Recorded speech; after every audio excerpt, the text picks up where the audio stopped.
What is up guys, की हालचाल है। स्वागत है आपका एक नई वीडियो में। तो काफ़ी दिनों के बाद ये वीडियो आ रही है क्लास 12th के लिए।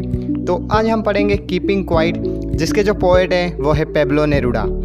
तो पोएम स्टार्ट करने से पहले एक रिक्वेस्ट है कि यदि आपको रियली में वीडियो अच्छी लगती है तो प्लीज़ सब्सक्राइब द चैनल और कमेंट करके ज़रूर बताएं कि और मैं क्या इम्प्रूवमेंट कर सकता हूँ, क्योंकि मैं चाहता हूँ कि इंग्लिश की जो वीडियोज़ हैं, इंग्लिश के जो चैप्टर्स हैं वो एक इंटरेस्टिंग वे में आपको पढ़ा सकूँ। और उसके लिए यदि आप सपोर्ट कर पाओ तो कर दो।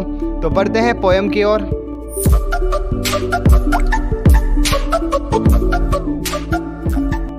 तो पोएम की जो पोएट है वो एक चिलियन पोएट है। तो चिलियन पोएट क्या करते हैं, स्पेनिश में अपनी जो पोएम्स है वो लिखते हैं। कीपिंग क्वाइट काफ़ी ऑसम पोएम है। ये एक ऐसी पोएम है, यदि आप इसे ध्यान से समझते हो तो ये आपकी लाइफ तक को चेंज कर सकता है। ये एक ऐसी पोएम है जो आपकी डेली लाइफ से मतलब कुछ रिलेट करता है। बाकी सब पोएम्स क्या होती है कि एग्ज़ाम के लिए हम पढ़ रहे हैं और फिर भूल जाते हैं, लेकिन कीपिंग क्वाइट एक ऐसी पोएम है जो कि आपके लाइफ में एक वैल्यू ऐड कर सकता है। तो ये पोएम है अबाउट इंट्रोस्पेक्शन, रेट्रोस्पेक्शन, माइंडफुलनेस और हीलिंग। ये 4 शब्द आपको याद रखने हैं, और यदि आप इन शब्दों का अपनी एग्ज़ाम आंसर्स में इस्तेमाल करते हो तो जो टीचर हैं वो घायल हो जाएंगे। तो हम पोएम को स्टार्ट करते हैं। उससे पहले मैं आपको इंसिस्ट करूंगा कि आप अपनी जो बुक है उसे ओपन करके पोएम को समझें, तो काफ़ी क्लियरिटी में आप समझ पाओगे। तो पोएम की जो फर्स्ट 2 लाइन्स हैं, नाव से लेके स्टिल तक, उसमें पोएट कह रहे हैं कि मैं 12 तक गिनूंगा और सब चुप हो जाएंगे, मतलब सबको चुप होना है। अब यहाँ पर 12 क्या सिंबलाइज कर रहा है? देखो 12 आवर्स ऑफ अ डे को सिंबलाइज कर सकता है और 12 मंथ्स ऑफ ईयर। अब बढ़ते हैं सेकेंड स्टेंजा की तरफ, जो कि है 4 से so much तक।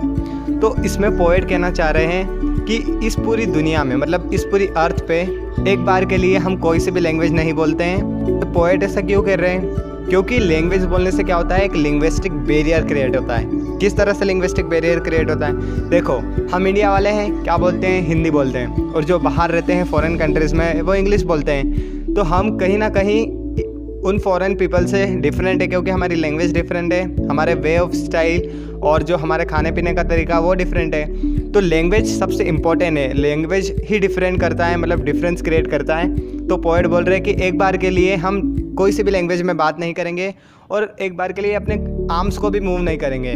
तो यहाँ पर आर्म्स के 2 मतलब है, एक तो अपने नॉर्मल हैंड्स और दूसरे हैं वेपन्स। तो पोएट कह रहे हैं कि इस पूरी अर्थ में एक बार के लिए हम ना ही अपने आर्म्स को मूव करेंगे और ना ही किसी लैंग्वेज में बात करेंगे।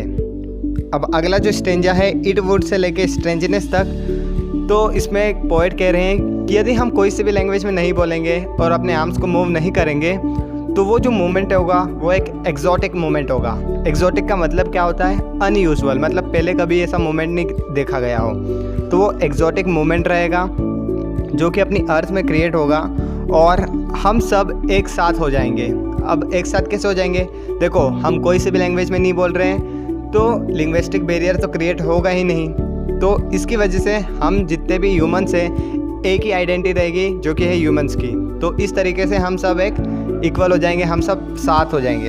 अब अगले स्टेंजा में, जो कि है फिशरमैन से लेके हैंड्स तक, उसमें पोएट कह रहे हैं जो फिशरमैन होते हैं जो कि वेल्स को हार्म करते हैं, और जो मैन होते हैं जो कि सॉल्ट गैदर करते हैं सी से, वो अपने हाथ को हर्ट कर रहे हैं, मतलब उन्हें खुद को रियलाइज़ नहीं है कि वो अपने हैंड्स को हर्ट कर रहे हैं। तो एक बार के लिए फिशरमैन तुम भी रुक जाओ और मैन जो कि सॉल्ट गैदर कर रहा है वो भी रुक जाओ और ख़ुद को इंट्रोस्पेक्ट करो कि तुम कर क्या रहे हो, मतलब अपने जो मूवमेंट्स है, अपने जो एक्टिविटीज़ है उसका क्या इम्पैक्ट क्रिएट हो रहा है इन्वायरमेंट में या अपनी लाइफ में, उसको देखना है। तो पोएट बता रहे हैं कि एक बार के लिए ये जो भी आप डेली एक्टिविटीज़ कर रहे हो, जो भी आप काम कर रहे हो, उसको साइड में रखो और ख़ुद को टाइम दो, मतलब खुद को इंट्रोस्पेक्ट करो। तो इस पोएम में हमें पोएट इंट्रोस्पेक्ट करने को बोल रहे हैं। रेट्रोस्पेक्ट क्या होता है कि हम पास्ट इवेंट को एग्जामिन करते हैं कि हमारे पास्ट इवेंट से हम क्या कुछ सीख सकते हैं। इंट्रोस्पेक्ट क्या होगा कि खुद को एग्जामिन करो, और रेट्रोस्पेक्ट जो कि अपने पास्ट को एग्जामिन करो। और माइंडफुलनेस जो कि अपने माइंड को, मतलब एक शांतिपूर्वक जो रहता है ना कि पीस में रहना है, मतलब शांत रहना है, खुद को एग्जामिन करते रहना है। और हीलिंग क्या होता है कि जैसे कि कोई बीमारी है तो उससे हील कर रहे हैं, इन्वायरमेंट को हील कर रहे हैं। इन्वायरमेंट को हील कैसे कर सकते हैं कि हम उसे हार्म ना पहुंचा रहे हो, उसे टाइम दे रहे हैं टू हील इटसेल्फ। ये 4 वर्ड पे ही पूरी पोएम टिकी हुई है और ये 4 वर्ड यदि आप सीख जाते हो तो आपकी लाइफ में भी काफ़ी वैल्यू ऐड कर देगा। तो बढ़ते हैं अगले स्ट्रेंजा की तरफ, जो कि है दोस्त से लेकर नथिंग तक। तो इसमें पोएट कहने जा रहे हैं कि जो ग्रीन वॉर्स के अगेंस्ट वॉर करते हैं, ग्रीन वॉर्स कैसे हो गए, डिफॉरेस्टेशन करके, स्लेशन बर्न करके, मतलब फायर कर देते हैं, इन्वायरमेंट को हार्म करते हैं, तो ये ग्रीन वॉर्स होते हैं। और ऐसा करके यदि हमने विक्ट्री कर भी ली, अब ऐसा क्यों कर रहे हैं हम, क्योंकि हमें रहना है, हमें मकान बनाना है, हमें कुछ डेवलपमेंट करना है, तो जो पेड़ पौधे हैं उनको हटाना ही पड़ेगा। तो ऐसा करके भी हम जीत कर भी हम हार चुके हैं, क्योंकि ऐसी कंडीशन में अब रहना मुश्किल हो जाएगा। जब ग्रीन जो इन्वायरमेंट होगा, जो ग्रीन ट्रीज़ होंगे वो रहेंगे ही नहीं, तो ऑक्सीजन हमें कहाँ से मिलेगा। ऐसी लड़ाई जीत कर भी जहाँ पर कोई भी सर्वाइवल का चांसेस नहीं है, उसका क्या फ़ायदा। और पोएट साथ ही बोल रहे हैं कि एक बार के लिए हम सब क्लीन वाइट क्लॉथ्स पहन लेते हैं। अब यहाँ पर वाइट क्लॉथ्स किससे रिलेट किया है, थिंकिंग से, कि अपनी थिंकिंग को भी क्लीन करो एज अ वाइट क्लॉथ। तो अब बढ़ते हैं अगले स्ट्रेंजा की तरफ, जो कि है वॉर से लेकर डेथ तक। तो इस पोएम में पेब्लो नेरुडा सबको स्टिल होने के लिए कह रहे हैं, और वो बोल रहे हैं कि स्टिल से तुम कंफ्यूज मत हो जाना, मतलब उससे डेथ से रिलेटेड मत कर देना कि मैं चाहता हूँ कि सब मर जाओ। मैं चाहता हूँ कि आप स्टिल हो जाए, कोई भी मूवमेंट ना करो, खुद को हील करो, मतलब ऐसा मेडिटेशन पोज होता ना, उस तरह का पोज में चाहता हूँ। पर आप कंफ्यूज मत हो जाओ, टोटल इनएक्टिविटी से कंपेयर मत कर दो। और साथ ही पोएट कहना चाहते हैं कि हम इतने सिंगल माइंडेड हो रहे हैं कि अपनी लाइफ में मतलब इतना फास्टली मूव कर रहे हैं कि हम खुद को ही एग्जामिन करना भूल गए हैं, मतलब खुद को ही इंट्रोस्पेक्ट करना भूल गए हैं, जो कि काफ़ी इंपॉर्टेंट चीज़ होती है यदि आप एक प्रोडक्टिव लाइफ जीना चाहते हो। और एक बार के लिए सब साइलेंस हो जाए और खुद को एग्जामिन करो, खुद को इंट्रोस्पेक्ट करो।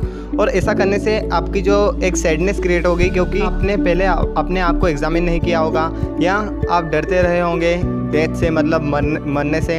अब बढ़ते हैं अगले स्ट्रेंजा की तरफ, जो कि है परहैप्स से लेकर अलाइव तक। इस स्ट्रेंजा में हमें पोएट बता रहे हैं कि हमें अर्थ से सीखना चाहिए।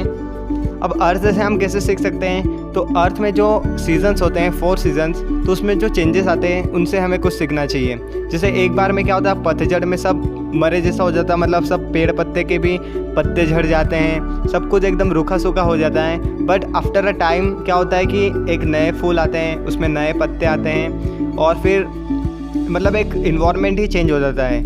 तो हमें अर्थ से क्या सीखना चाहिए, एक पेशेंस लेवल, मतलब पेशेंस एक ऐसी चीज़ है, यदि आप इस क्वालिटी को अपने अंदर डाल लेते हो तो आप काफ़ी सक्सेसफुल बन सकते हो अपनी लाइफ में। और दूसरा, अर्थ से हम क्या सीख सकते हैं, तो जो सीड्स होते हैं उसको हम जब सो करते हैं तो थोड़े टाइम के लिए हमें कुछ भी रिजल्ट नहीं देखने को मिलते हैं, लेकिन आफ्टर अ टाइम कुछ पेशेंस के बाद उसमें से फ्रूट्स निकलते हैं, मतलब वो हमें फ्रूट्स देता है। तो पेशेंस अपनी ज़िंदगी में रखो तो आपको सब कुछ मिलेगा, आप काफ़ी सक्सेसफुल भी बन सकते हो। और लास्ट 2 लाइन में पोएट कहना चाहते हैं कि अब मैं 12 तक गिन रहा हूँ, सब चुपचाप बैठ जाओ और सब स्टिल हो जाओ, और इसके बाद मैं चले जाऊँगा।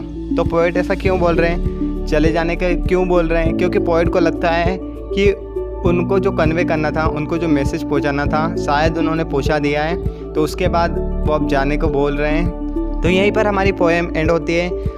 तो keeping quiet one of the fantastic poem है क्लास 12th की, और इससे आप काफ़ी बिग लाइफ लेसन सीख सकते हो, जैसे कि इंट्रोस्पेक्शन, रेट्रोस्पेक्शन, फिर पेशेंस लेवल आप सीख सकते हो। तो एक ऐसी पोएम है कि आप अपनी लाइफ में वैल्यू ऐड कर सकते हो।